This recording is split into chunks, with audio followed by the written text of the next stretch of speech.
Hey guys, it's GHP and welcome back to more spoiler reviews. Now we're a little bit behind. I've been sick and that's probably why I sound congested. So I apologize for that, but we have like 20 spoilers we need to talk about. So let's jump into it. I will mention this may be the last one of these I get to do, preset 4. We don't know when it's coming out, but I'm recording this Tuesday and I leave to go to Toronto to play in a Magic RPTQ on Thursday, and while I am there from Thursday to Monday, I will likely not get to record any videos. So if the set comes out, or if we get any more spoilers in between that time, I can't do anything about that, sadly. But I will be reviewing all of the cards once the set comes out. So let's start on Crunch the Hoarder. These won't be in order, they'll be alphabetical. There's just too many. So Crunch is a 3-mana 3/3 Skycrag Overwhelm unit. Excuse me. It's a Yeti. And the Infiltrate is draw 2, discard 1. So you draw, like, you gain a card from this, but you also get card selection, so you can think of it as just draw 2 cards. If you discard a spell or attachment, Crunch gets Berserk.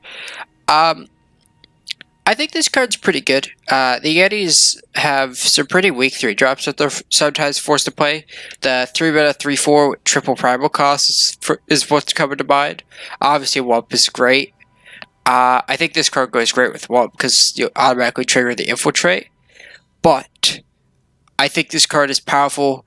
I don't think you want to trigger Berserk, though. And that's the problem. I think the Infiltrate is very good. Just because you trade this off with something, you get an effect. And it's a good effect. You just get more cards. That's always going to be good. But the discard a spell or attachment, like, I actually think this card just doesn't want Berserk. So what I want to know about this card, I just don't know how this works rule-wise yet, is does this automatically go Berserk, or does it just gain Berserk as an ability? If it's just gained it as an ability, this card's great. And will I be able to Infiltrate and then attack again this turn? I don't know that either. I don't think so. So how I presume this works is you get the effect that the next turn you can use it if you want. I think the Infiltrate of this card is good enough that it's probably like just good enough to go in any Yetis deck right now, as its 3-drops are where it's lacking right now.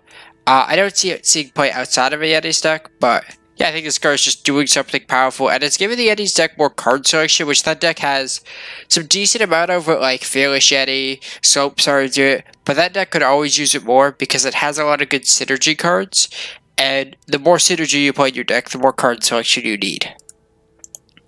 Let's move on to our next card, and it's the End of Whatever cycle. So let's start with End of Days. 6-mana Warp. So all of these cards are 6 mana, 2 of its influence, Warp. And it has a tribute effect. So 6 mana, double time, Warp, draw a sigil of each faction from your deck. Tribute, play them, deplete it instead. I think this card's pretty weak. It's obviously pretty good with Iron Thorn in a 5-faction deck where you go turn 5 Iron Thorn, play a power on turn 6, so you get a 7. You play this, you gain 10 power. Sure. My magical Christmas card scenario has existed. I think this card's pretty weak. I think triggering Tribute's going to be hard. Just in general, I think Tribute will be a hard mechanic to trigger. And I think 6-mana ramp is not good enough. It could be 6-mana ramp 5, but that requires you being 5 factions, and I just don't think that's worth it. So I think this card's probably maybe the weakest one of the End of cycles. Although there's probably some way to break this. I'm sure Pojo's going to try. But yeah, I think this one is probably just too weak, as this effect doesn't impact the board at all. So now the Primal one. Play a copy of a unit, play 2 copies instead. To note, you could copy an opposing unit. That's pretty good. I think this card is okay. It's probably better than Strength of the Pack, which has seen some constructed play in the past. The Warp obviously helps. So yeah, I'm going to say this card is okay. It's not going to be an all-star, but there might be a deck that wants it. There might be a deck that also only plays something like the set 0, I guess, Island. And I guess she's set 1. And then maybe that's the only unit, so you can automatically copy her when you play it as like another infinite combo, but that deck just plays Mirror Image. The one way to look at this card is, although Mirror Image is only one-sided, I think this card is double the cost of Mirror Image, and unless you trigger Tribute, it's just not good enough. Where Mirror Image is not like an all-star card either. So yeah, I don't think this card's great. I think it's better than the Time one, but I don't see this card being particularly great. Although maybe there's some combo potential. Into the barrel. So 6 mana plus 8 power, tribute plus 10. They're really trying to make Fire Rant work, where we have cards like Kindle, Trail Stories, End of the Barrel, Bren. I was trying to remember the name of the card. Like, this card is powerful. Just, it's a huge amount of ramp. And I'm wondering if at some point we're just going to get a really dumb combo deck with this. But because we have 75 card decks, I think that goes down a little bit when it comes to the probability of it. Although it's 6 mana, like 6 mana ramp to 8 is pretty bad. 6 mana ramp to 10 is like still not great unless you have great payoff. And the problem is if your idea for a good payoff right now is Great Queen Titan, it's not good enough. Titan is just too inconsistent on what it does. But I could see this card seeing some play in the right deck. There might be a deck at some point that plays Trail Stories, Kindle, and this. Like, I think this is one of those cards that's very breakable. The question is, how do we break it? I just want to take a moment now to talk about Tribute. Something just came to my mind. There's this card that I think I have 4 foils of at this point called Azurite Prixis. Well, the thing about Prixis is we haven't found a home for it. But Tribute is as long as a unit went to the void this turn. Maybe there's a Prixis deck that we use Prixis as the way to trigger Tribute. Just gonna toss that out there. Maybe that deck exists. Alright, we got Into the Line. So it's 6 mana lifesteal, deal 3 to 2 enemies, tribute, deal 4. So the tribute is not a huge upgrade. The difference between 3 and 4 in this game is not that big. The big differences in this game come from 1 and 2 and 4 and 5. Because Vera's Favor and Runehammer are the contingent points here. So I think this card is pretty bad. Because you're just... the effect is so weak. Like, this card, I can't be excited for cards like this where it's like 6 mana, deal 3 to 2 enemies. Even if, okay, so let's think of this in like a Magic term for a second. I know Warp makes these cards all better by default, but I wouldn't pay 6 mana to cast 2 Lightning Helixes. And that's kind of what this is. The Warp obviously makes it a little inaccurate, but Lightning Helix will cost me 4. I don't think the tribute is worth going out of your way for, and I think the effect is just too weak right now. As this is just kind of a weak spell. Like, there's a card called Spirit Drain, and that card's never gonna be playable. And I don't think this is that much better than Spirit Drain. Of course, there's Warp and hitting 2 things. Like, it is significantly better, but not that much better that I'm like, yeah, this is gonna blow Spirit Drain out of the water. This could be the next constructed playable. No. I don't think this card's very good. Here's the most interesting one. The Justice one, of course. 6 mana, Warp, kill all enemies, Tribute, so it can't be blocked by Aegis. So it's 1 mana more. It's 1 mana more than Harsh Rule. And it has Warp, so that kind of cancels out. And the Tribute effect is very good. I think this card's quite good.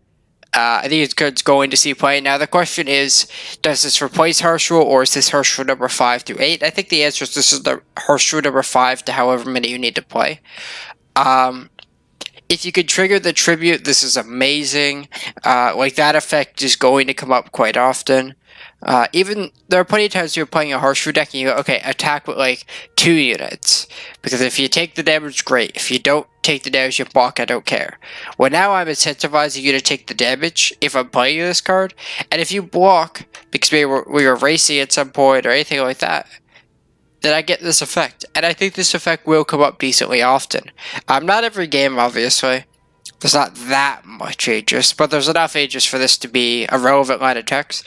This card's better than Leave a Witness, and that card's definitely seen a bit of constructed play. So yeah, I think this card's quite good. I think End of the Story is quite good.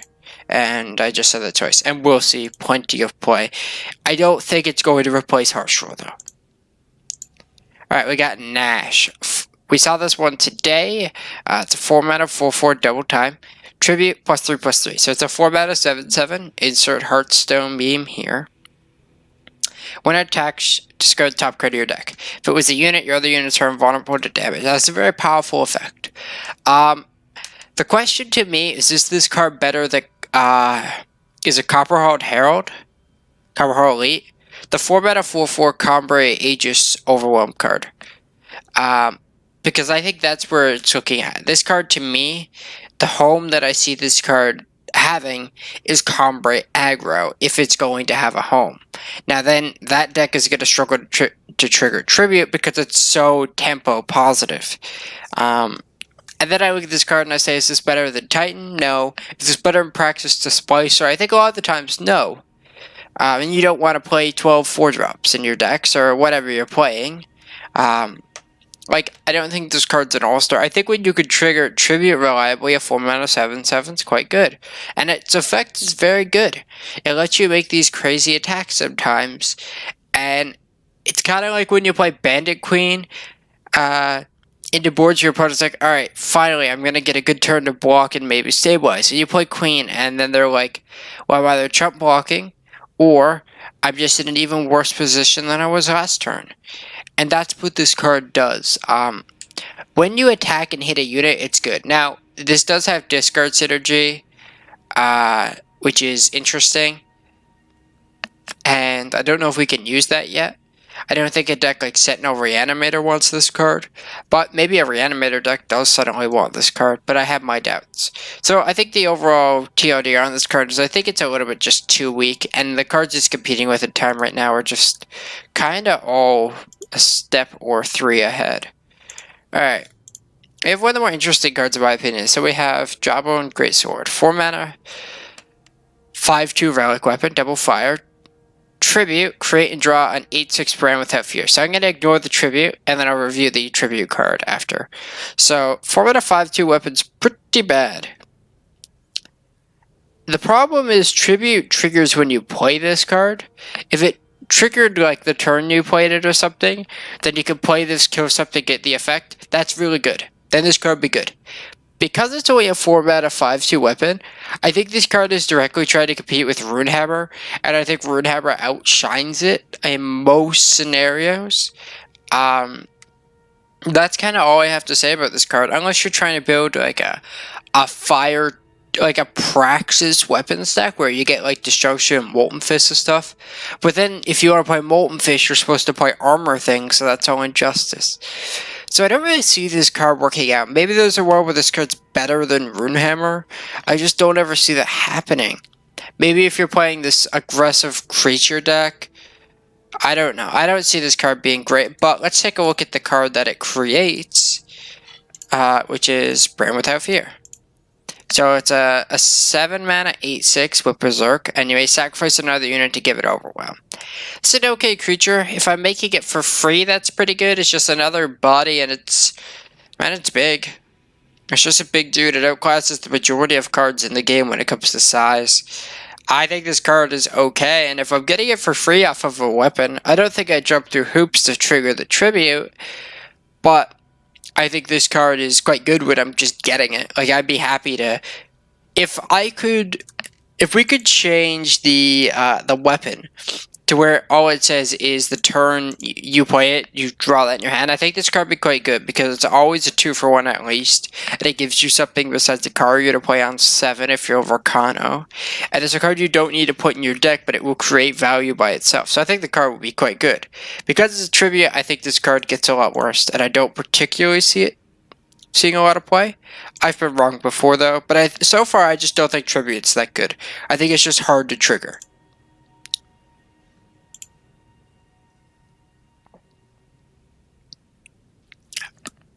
Alright, 1-mana 1/1 flying tribute +1/+1 Valkyrie. Valkyrie is relevant.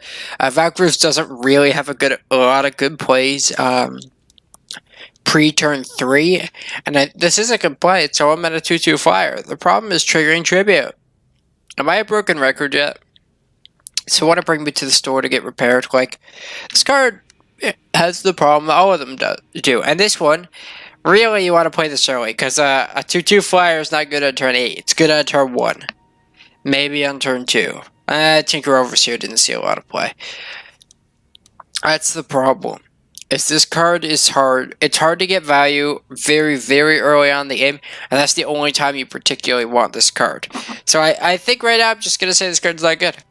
Although it's a very powerful card, it's, 1 mana 2/2 is good with flying.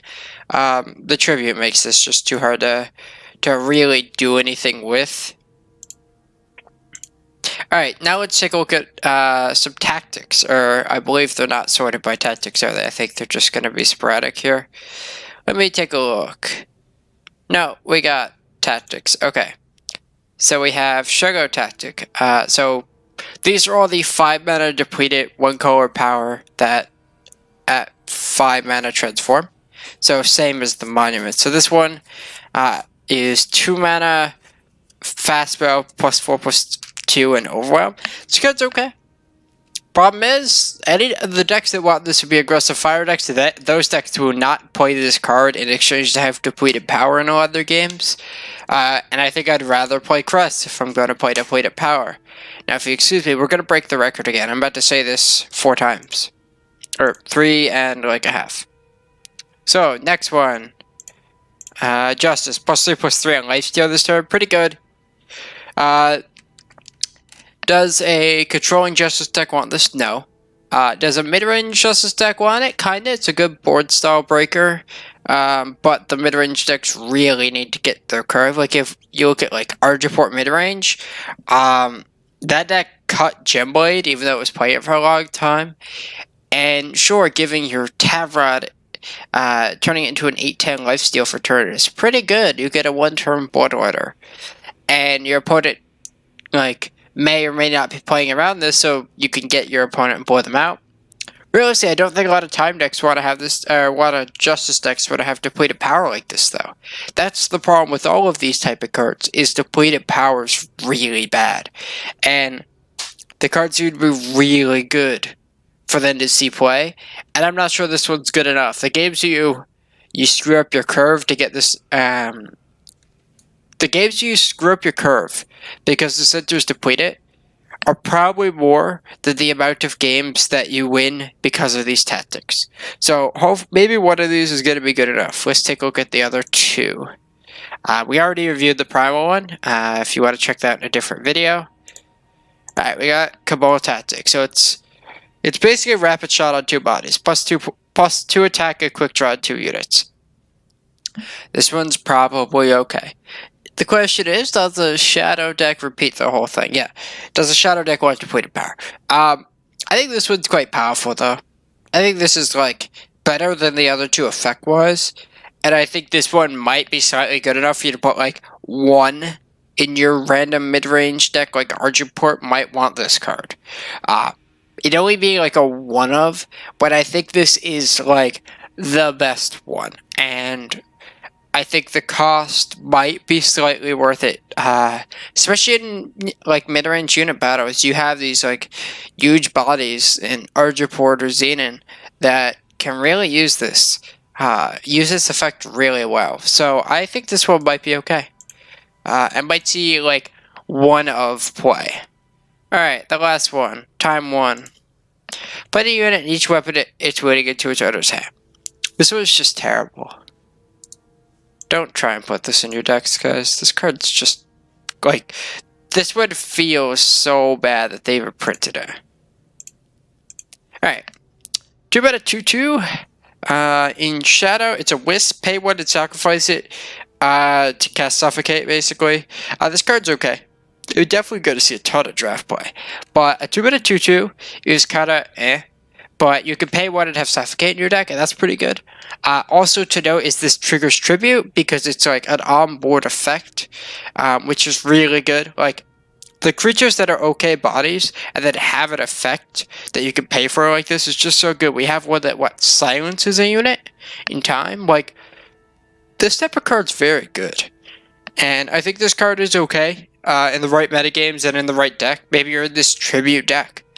I believe Tribute is a Zeta mechanic. So I think there might be a Zeta deck that's Tribute based that could use a card like this, because this card's quite powerful. It's doing something good. Oh, speaking of seeing it. Soulbringer. 4 mana, 4/3. Summon, play a Wisp for your Void. Tribute, play 2 Wisp for your Void instead.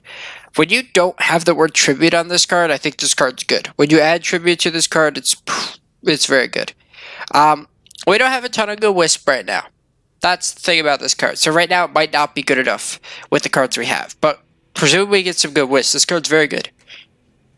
So it's an okay body. It has a great summon effect. And if you trigger Tribute, it's fine. Like, you could play the Wisp we just reviewed on 5 mana, sacrifice it, kill a unit, play this card, get that Wisp and another Wisp back. That's great. We don't know if we're going to get any expensive Wisp, but the fact they printed this card tells me they're not going to print any expensive Wisp. Because imagine the world where you go, Sporefolk, mill over your 8 mana Wisp. Soulbringer. Put that in play on turn 4. Now have 12 mana worth in play on turn 4. They're not going to print expensive Wisp. But I think this card is very good. If there's a Wisp deck, and which looks to be maybe a Wisp Tribute deck, this card is going to be in it as a 4 of. This card's great. This card has playable written all over it. Presumably we have good Wisp. If there's no good Wisp, then obviously this card's just so bad because it's not a good enough stat by itself. Alright, 4 mana, double Primal Warp. Move a spell of your choice to the top of your deck. So you don't even draw it. Now you could go, well, this is turn 5 Harsh Rule. That's true. The Warp is nice. Warp is very nice on this card, I think. Generally, I think this card's a little too weak, but it's a tutor, and tutors are incredibly powerful.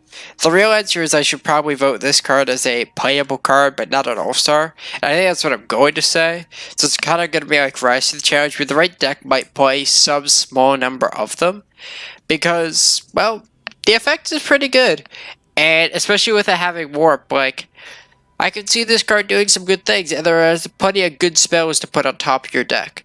So yeah, I think this card's okay. I don't think it's amazing. It's probably worse than Rise to the Challenge. But there are, like, you can just get a removal spell or whatever. The fact that it puts it on top of your deck instead of drawing it is kind of awkward, but that's kind of the downside of Warp. If you warp this and drew a card, you'd basically be drawing 2 cards with this effect, and then this card's quite good. So yeah, this downside I think was needed on the card, but I think it's okay. It might see a little bit of play. Alright. Rizon, Great Bowmaster. 6 mana, 5/4, double fire, double justice. So expensive. It's a flying reckless unit. Lifesteal, you have 3 or more spells you like. That's not hard. Summon, deal 3 to an enemy. I've seen mixed reviews of this card, and I've sat down and thought about it a lot. I think this card's quite good. I don't think the reckless matters very much. It only really matters versus Sandstorm Titan. Otherwise, you don't really care if your flyer attacks every turn. It's very hard to race this card. When it enters, a lot of the time you're going to deal 3 damage, and it's going to have lifesteal if you have the 3 in your voice. So that it would deal 3, gain 3, which is quite good to any enemy. And this card's just a good 6-drop. It's better than Jack and other Jack and Rakano. Maybe you curve this into Akaria, I don't care. I think this card's very good. Maybe not very good. It's good to see a favor to play. This might allow a Rakano mid-range deck that tries to go Emil, Razan, Akaria, things like that to happen. Like, I think this card could do some dumb things. I think there's a deck, if it's not already here, we might have it once we see all the cards for set 4, that are good enough to make this card quite good. I think there could be a Rakano deck that wants this card. Even if you want to play it in, like, the 3-faction,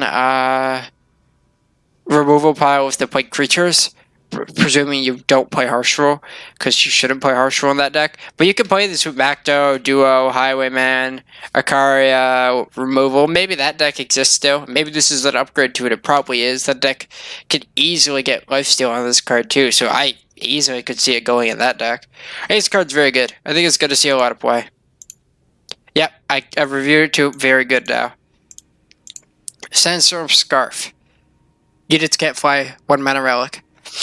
Crap in your main board. Put it in your Time Merchant sideboard. Very, very, very good. Your Time Merchant keeps getting better, and this card is a great Merchant card. It's pretty bad in your main deck, but yeah, I'm very happy to put this in my Merchant sideboards. That's one of the ways Time loses is 2 flyers, because it's not good at dealing with them currently besides Titan. So I think this is just a good answer to that type of card. And our last card of the day, time flies. Actually, this video is 25 minutes, time didn't fly. 1 mana O2, flying. Each player has +2 maximum power, and it's a cockroach. I think this card is bad. The effect is very powerful, but I think there's going to be a lot of games where because your opponent gets the actual mana and like gets to use it before you do, and I think that is the real downside. Like, just, I don't know, Stun Scar aggro. The aggro decks are the ones you're really scared of playing this card against. Imagine your opponent, alright, you go turn 1, time flies. On their turn 1, they go, I don't know, Champion of Chaos, or Argenport Instigator plus Torch. Like, you could create these there's so many bad tempo plays that can happen for you with this card. And then if this dies after your opponent got value, you just get so behind. And I think that risk is just not worth it. I think it being a cockroach is cute, but I don't think it's good enough to make it playable. Although it's a flying cockroach. The cockroach deck might want this to go turn 1 this, turn 2 cockroach / crown. But I don't think it's playable. So guys, that's all of our spoilers for today. So yeah, let's end off the video here, I guess. Thank you guys for tuning in. If the set's not out by Tuesday, I will be doing a spoiler video Tuesday. And if the set's out then, obviously I'll be streaming. We'll be talking about it. And going through all the cards and blah, blah, blah.